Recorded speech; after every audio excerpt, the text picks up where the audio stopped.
Hello friends, welcome to my new blog. আজকে আমরা এক জায়গায় বেরোবো, মানে ওর অফিসের কাজের জন্য যাওয়া আর আমার তো ঘুরতে যাওয়া।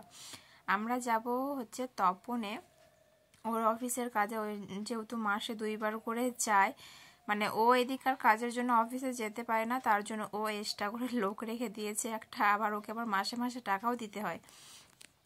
অতটা দিতে হয় না, কিছু একটু, মানে যা বেতন পায় তার থেকে অর্ধেকের একটু কম দেয়।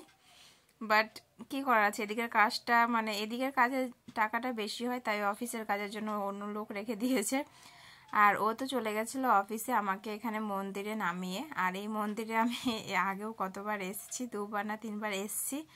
মানে যতবার আসি ততবার মনই ভরে না। আমি একাই গেছিলাম এখানে, আমার হাজব্যান্ড আমাকে ডেকে দিয়ে গেছিলো। পরে যখন আমি ছবি টবি ছাড়ি না, তখন অনুপা বলে কি যে হচ্ছে তপন আবার কখন গেলে। আমি বললাম আসছিলাম ওর কাজের জন্য। বললো আমাকে বলতে যে আমিও যেতাম। আমি বললাম তোকে বলি, তুই বাহানা দিস। বললো আমি আজকে ফাঁকাই ছিলাম, একাই একাই ছিলাম। আচ্ছা, যা হওয়ার হয়ে গেছে। আমি এখানে এতবার এসছি, বাট কোনোবার প্রসাদ পাইনি। এবার হচ্ছে আমি পেয়েছি, তো আমার হাজব্যান্ডের জন্য রাখতে চাইলাম, বাট রাখার যে জায়গা সেটা আর পেলাম না, তো আমি আর রাখলাম না, আমি নিজেই খেয়ে নিয়েছি। মন্দিরটা তো পুরোটা ঘুরলাম। ঘোরার পর আমরা এখন হচ্ছে বেরিয়ে পড়লাম বাড়ির, মানে আসার উদ্দেশ্যে। ওখানে ওর বেশি লাগে না, 1 ঘন্টাতেই হয়ে যায়, মানে যেটা যায় আর কি, মাসে 2 দিন 1 ঘন্টার মতো থাকে সিগনেচার টিগনেচার করে, কিছু কাজ থাকলে করে নেয়, আর তারপরে তো আমরা বেরিয়ে পড়ি। ওখান থেকে আসলাম, আসার পরে আজকে রৌদ্রটা দিয়েছিল ভালোই। তা যাই হোক, এখানে আমি একটু কি বলবো, এটাকে লস্যি বলবো না কি বলবো, লস্যি বলতে গেলে টক দই, দুধ, বিট নুন, আইস এগুলো দিয়ে সব বানিয়েছিলাম। খেতে খুব সুন্দর হয়েছিল।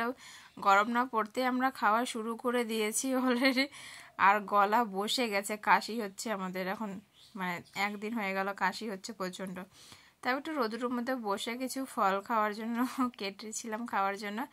আর ওকে আমি লেবু দিয়েছিলাম মুখে, বাট ওকে দেখো কোনো রিয়াকশানই নয়। আমি বললাম এখন রিয়াকশান নাই, পরে বলবো যে তুমি খাও, কোনো টক নেই। ওই জন্য হাসছিল আর কি। তো যাই হোক, এখানে ফল টল খেলাম। খাওয়ার পরে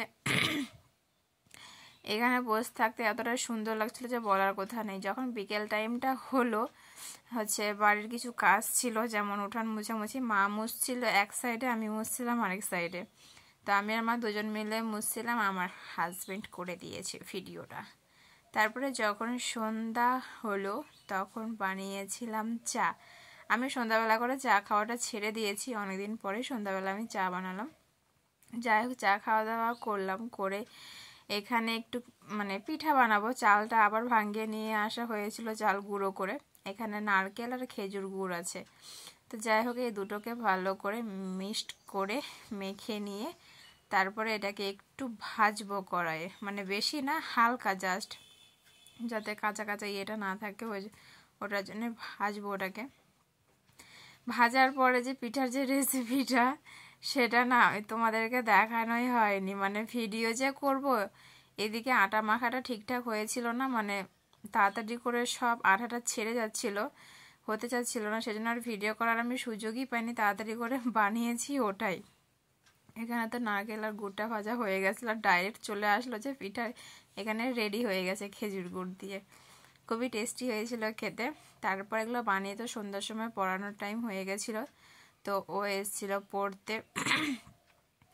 আজকে ও একা এসেছিল, আরেকজন আসেনি, বিয়ে বাড়ি ছিল নাকি, ওর বিয়ে বাড়িতে গেছিলো। ওকে আমি লিখতে দিয়েছিলাম ক খ, মানে এখন তো স্কুলে ভর্তি হয়েছে, বাংলা খাতা ইংরেজি খাতা ওদের হাতের লেখাগুলো প্র্যাকটিস করাতে হবে। তাই বারবার করে লিখিয়ে লিখিয়ে প্র্যাকটিস করাছিলাম, যাতে ঘরের মধ্যে থাকে, ঘরের বাইরে যেন না থাকে লেখাগুলা। আর এত ছোট বাচ্চা হিসাবে খুব সুন্দর করে লিখছিল। ওখানে তো পড়ালাম, পড়ানোর পরে আবার হচ্ছে বেরিয়েছিলাম, স্মার্ট বাজারে গেছিলাম কিছু জিনিস নেওয়ার জন্য, মানে কিছু খাওয়া টাওয়ারে জিনিস নেওয়ার জন্য গেছিলাম। এখানে যে বিস্কুটটা দেখছো না, এটা অফারের মধ্যে ছিল, 240 টাকাতে 3 প্যাকেট। ভাবলাম যে নেওয়াই যাক। আর এটা ছিল একটু নোনতা বিস্কুট, আমাকে নোনতা বিস্কুটটা ভালো লাগে। আমার হাজবেন্ড বলছে নিও না, অতগুলা খেতে পারবে না। আমি বললাম নিই না কেন, কি হয়েছে নিলে। যাই হোক, ফাইনালি বিস্কুটগুলো আমি নিয়েছি। আমি জানি না কতদিন থেকে খাবো, ভালো কি মন্দ, মানে খেতেও পারবো কি না, আদৌ 3 প্যাকেট বলা মুশকিল আছে। তারপরে তো শপিং থেকে বেরোয়, আসার সময় আমার হাজব্যান্ড যেটা কার বাড়িতে যে ঢুকছে তালা খুলে, জাস্ট আ জোকিং। এখানে এসেছিল হচ্ছে জলের ড্রাম নেওয়ার জন্য, এখান থেকে আমরা জল নিয়ে যাই। দোকানে ছিল না, তো ঘরে চাবিটা দিল, এটা ক্লাব ঘর, বলে যে ওখানে আছে, ওখান থেকে নিয়ে নিল। আমার হাজব্যান্ড যেটা সব থেকে পরিষ্কার ড্রাম সেটা ও নিয়ে চলে এসছে। তারপরে তো তালাটা মারলো, মারে যে চাবি দেওয়া হয়ে গেছে। আর বাড়িতে আসার সময় আমরা এখানে নিয়ে এসেছিলাম রাতের জন্য খাবার। তো পিঠা হয়েছিল, বাবারা তো পিঠা খাবে, মিষ্টি জিনিস আমাদেরকে খেতে ইচ্ছে করছিল না, তাই আর কি ঝাল টাইপের কিছু জিনিস নিয়ে এসেছিলাম। এখানে আনছিলাম হচ্ছে ছোলে বাটুরে, তো দুটো দুটো করে নিয়ে এসেছিলাম, এক একটা প্রাইস হচ্ছে 60 টাকা করে।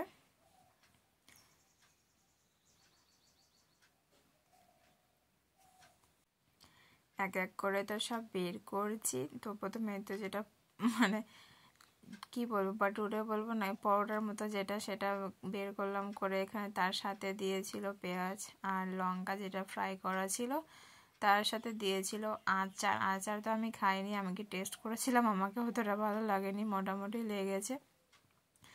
আর একটা হচ্ছে যেটা পাশে রাখা আছে, ওটা আমি বলতে পারবো না কি, হয়তো টক দই, দুধ, পেঁয়াজ, শসা, এটা দিয়ে কি নামটা জানি না, বাট ওগুলো দিয়ে বানায়, ওটা ছিল। তার সাথে যেটা ছিল ছোলে বাটুরে। আগে পনির দিত, এখন হয়তো ঠান্ডার দিনে পনিরের দাম বেশি, সেই জন্য হয়তো পনির দেয়নি। তো মানে একটাও পনির ছিল না। শেষের দিকে প্রায় মিনিমাম 10টার দিকে, তত রাতে আর কি কম, মানে শেষের দিকে সব কিছু প্রায় হয়ে যায়, তাই আগের তুলনায় 2 প্যাকেট হিসাবে অনেকটাই কম দিয়েছে। তো আজকের মতো ভিডিওটা এইটুকুই। ভালো লাইক, কমেন্ট, শেয়ার, চ্যানেলটাকে সাবস্ক্রাইব করে দিও। Bye bye.